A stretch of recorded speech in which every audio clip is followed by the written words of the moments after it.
Y en este último programa de Sin Límite vamos con nuestras gracias filosóficas que nos ha traído a lo largo de todos los programas David Lorenzo desde Zaragoza. Hola, David.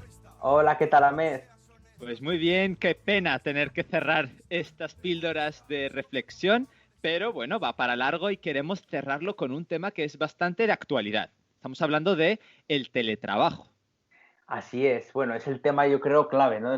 Sobre todo estos tristes meses que estamos viviendo de pandemia, pero que ya antes de esta situación, ya el teletrabajo se comenzaba sobre todo a implantar en determinados puestos de trabajo de determinadas empresas, sobre todo en las tecnológicas y demás, para poder mantener pues, a trabajadores fuera del país en el que estaban operando y en otras circunstancias. Me gustaría comenzar, Ahmed, comentando la diferencia entre trabajo y labor, ¿no? Porque, claro, una emana de la otra y creo que antes de abordar el tema denso del teletrabajo es importante hacer ese matiz.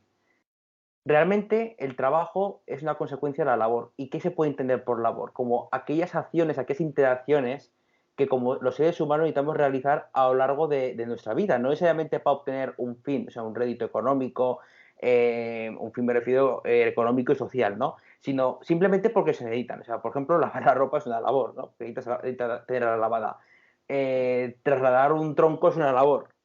De la misma manera, de ahí surge el sentido del trabajo, ¿no? El sentido del trabajo emana de cuando se necesita, a fin de cuentas, se imponen unas monedas, unos intercambios económicos, y ahí es donde, para bien o para mal, se encuentra la necesidad de tener que obtener pues un beneficio, ¿no?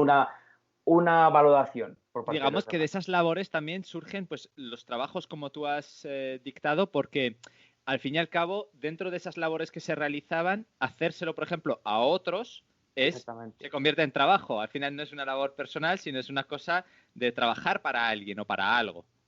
Efectivamente. Siempre a cambio de un beneficio que necesitas para un intercambio social. Ujú. Entonces claro, el trabajo siempre emana del principio de labor y no deberíamos, sobre todo, de mezclarlos, ¿no? Uno con el otro. Claro, y Porque, ahora la gran pregunta es, ¿cómo claro, vamos a llevar esa función de labor que se transforma en trabajo a lo que ahora se denomina el teletrabajo, trabajar desde casa encerrados? efectivamente, porque además es un cambio radical. Estamos acostumbrados a salir al puesto de trabajo que teníamos fuera de nuestro hogar Ujú. y, claro, aquí es donde surge la comprensión que tenemos tanto del entorno de trabajo como de nuestra casa, ¿no? Nuestra casa representa el descanso, el ocio, la familia, el relax, todo lo que es, digamos, el mundo personal, ¿no? Y en la labor, perdón, en el sentido del trabajo, ¿no? Cuando salíamos fuera a trabajar, entendíamos como que era la actividad profesional. Entonces había una gran barrera. Mm, Y a esa barrera, claro, con el teletrabajo ha quedado rota, claro. porque al menos una dependencia de la casa se tiene que dedicar para esa tarea profesional y sentimos que se mezcla con la del ocio. Sí. Entonces, claro, Además, mucha gente en estos tiempos, hablando sobre un ejemplo más claro, ¿no? Mucha gente ha tenido que condicionar su espacio vital a introducir de una manera bastante forzosa en algunas ocasiones un lugar donde ir a trabajar. Se supone que al fin y al cabo no, para no mezclar, para que psicológicamente uno no se sienta dentro del sofá donde va a ver la televisión, pues el mismo sofá utilizarlo para poder trabajar, al final se mezclan, ¿no? Esas condiciones y cargan de una energía bastante negativa también lo que es el entorno íntimo de un individuo. claro, y además psicológicamente yo sí que veo ahí no sé qué opinan los psicólogos de esto, pero sí que veo ahí un pequeño hándicap, ¿no? Y más en la situación actual que estamos viviendo tan triste.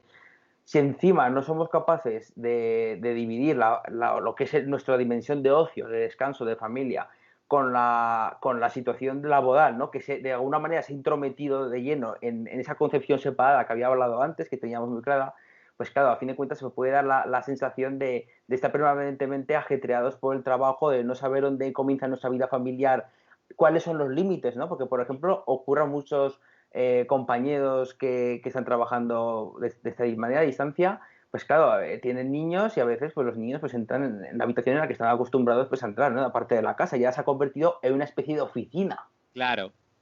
Entonces esa diferencia yo creo que al final tiende a causar también estrés, ansiedad e incluso puede causar a la larga ciertos trastornos en el sentido de no saber uno cómo ubicar su vida, ¿no? De sentirla desorganizada. Y otro punto bastante importante también es el que está relacionado con los derechos. Los derechos que se Desde van luego. perdiendo se van ganando respecto a algunas condiciones. En este caso del teletrabajo, mucha gente ve como un abismo a perder bastantes derechos de sus condiciones laborales. Claro, a ver, es que en el momento que hay un cambio de trabajo, un cambio del medio en el que se está trabajando, esos derechos de alguna manera tienen que ser consolidados, ¿no? Porque pueden ser a fin de cuentas reescritos y adaptados a nuevas condiciones, posiblemente a merced del empresario. Sí que quería comentar que no debemos olvidar que nuestros derechos laborales deben mantenerse lo más inalterables posibles y deberíamos recordar, pues bueno, pues algunos de ellos, ¿no? Como el derecho a la desconexión, que tanto se había hablado ya antes del teletrabajo, ¿no? Que cuando alguien salía de su puesto de trabajo, que las llamadas y los mensajes de tipo laboral se olvidasen por completo. Bueno, pues ahora más que nunca, porque el trabajo ya está en casa. También tenemos que pensar sobre todo en que se mantengan las condiciones contractuales que teníamos al principio. Claro. Un detalle importante, porque evitar que haya el abuso de, bueno, como estás en tu casa, pues hace falta hacer horas extra, pues las haces. Pues hombre, pues no se debería, ¿no? Y luego, pues, como ya comentábamos con Alejandra de la Fuente en una entrevista que realizamos a lo largo del confinamiento, también Sí, comentaba temáticas bastante interesantes sobre los gastos, ¿no? Gastos de luz, gastos de internet, gastos de los recursos que vamos a requerir y necesitar para poder, digamos, utilizar y hacer nuestro espacio vital como herramienta de trabajo. Al final, ¿quién cubre esos gastos? ¿La empresa? es, ¿Nosotros? eso además es lo que iba también a comentar, ¿no? Como el siguiente aspecto es el tema de los gastos. Primero porque no todos tenemos un lugar de la casa que podemos dedicar adecuado para el trabajo, no siempre se puede. Pero es que además todos los gastos derivados de electricidad, de agua, en fin, de los gastos derivados de esa producción tienen que estar cubiertos por la empresa como si estuviese en un puesto de trabajo ajeno, ¿no? Dependiente de ellos, porque están ahorrando a fin de cuentas dinero. También hay que pensarlo de esa manera, sin contar los medios de trabajo derivados de la salud laboral, que también debe cuidarse y se está obligado a fin de cuentas por normativa europea y española. Yo Y más o para, menos haría un poco ese resumen, ¿no? De los derechos fundamentales que se y deberían de conservar. Y para Sí, ir cerrando, ¿qué consejos podemos dar o aportar para que uno al menos, dentro de lo que quepa y cuando le toque, pues que teletrabaje de la mejor manera posible? bueno, pues lo primero, si se puede, habituar una zona de la casa única y exclusivamente para el trabajo. Intentar que esa zona quede despejada de toda idea de ocio ni de familia, para que al menos no tengamos una sensación rupturista que también semejante a la que estamos acostumbrados, ¿no? Que una parte de la casa sea, digamos, la nuestra y otra parte la del trabajo. Luego también recomendaría sobre todo no mezclar, pues bueno, pues los temas personales y de familia mientras que está trabajando, centrar sobre todo en lo que toca por liberación mental y porque es lo que se debe hacer, ¿no?